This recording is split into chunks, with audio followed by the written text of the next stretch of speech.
কেন আজকে হঠাৎ করে রাত্রি 9টার সময় তৃণমূলের প্রতিনিধি দল রাজ্যপালের সঙ্গে দেখা করতে এসেছে আপনারা জানেন।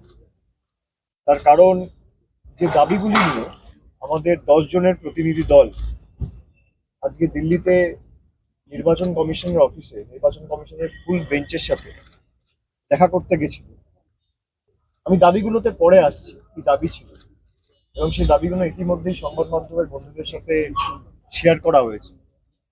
কিন্তু যেভাবে আমাদের 10 জনের মধ্যে 5 জন সাংসদ ছিল, এবং তাদের মধ্যে বিশেষ করে মহিলা সাংসদ, তাদেরকে যেভাবে টেনে হিঁচড়ে তুলে নিয়ে গেছে, আমি মনে করি দিনের আলোয় গণতন্ত্রকে হত্যা করা হয়েছে।